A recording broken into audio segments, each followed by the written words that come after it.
Hi, Mark Savage with FineScale Modeler. I'm here with Aaron Skinner. We're in beautiful Dayton, Ohio for the AMPS convention. This is the Armor Modelers and Preservation Society. So we're going to go see what great things are already on the tables and let's have some fun. We'll have some other modelers telling you what they did here too. This year's AMPS show near Dayton, Ohio drew more entries than ever before. A record 708 armor models and dioramas were entered by 195 modelers. That easily eclipsed the 648 models entered in 2012.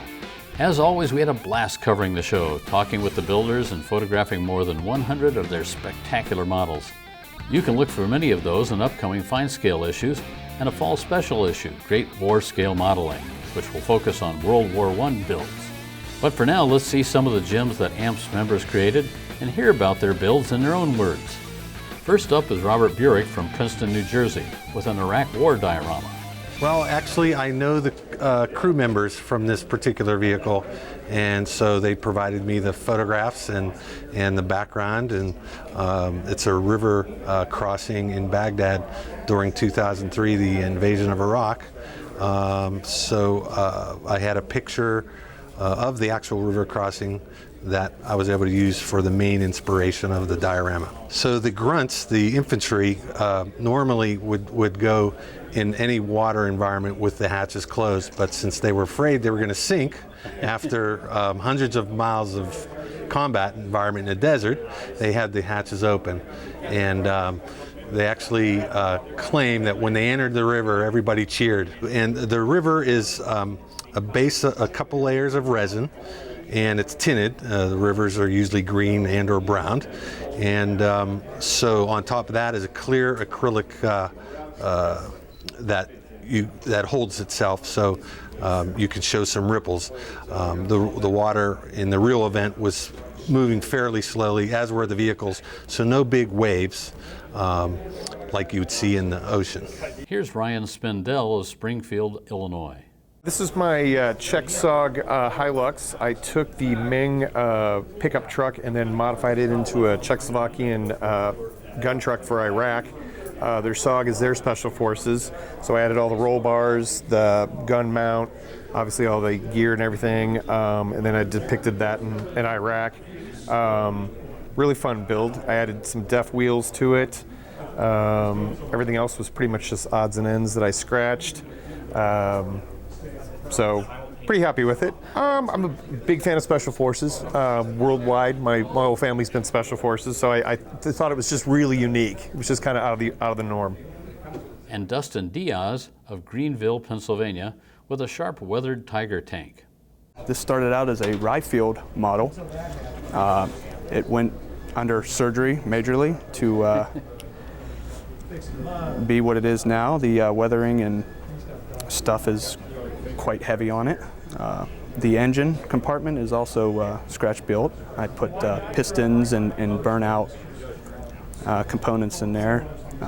It depicts this was a weapon at the time, so they always, instead of having it captured, they would destroy their weapons instead of having it captured. Plus James Stevens of Crestwood, Illinois.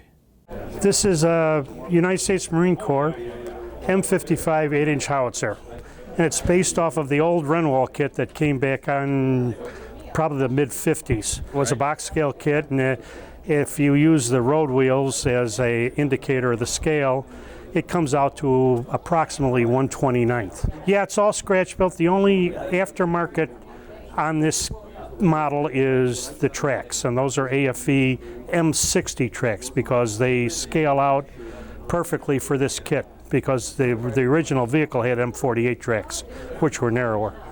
So yeah, no, it's entirely scratch built plastic, aluminum, A and B epoxy putty, brass wire, solder, whatever I could come up with to work on it. Tissue paper for the mantlet cover.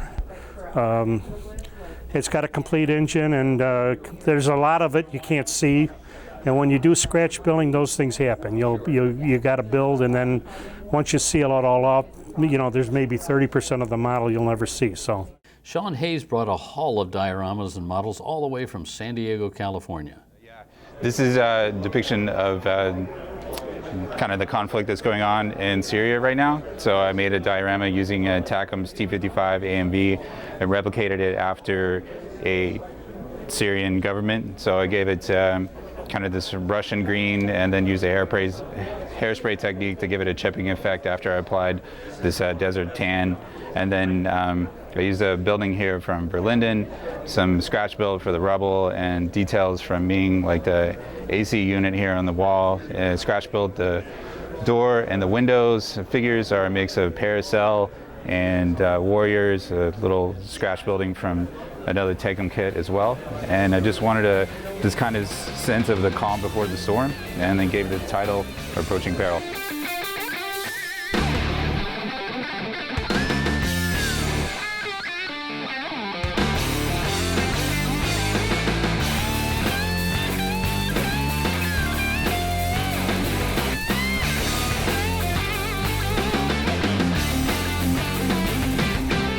That's it for this AMPS convention.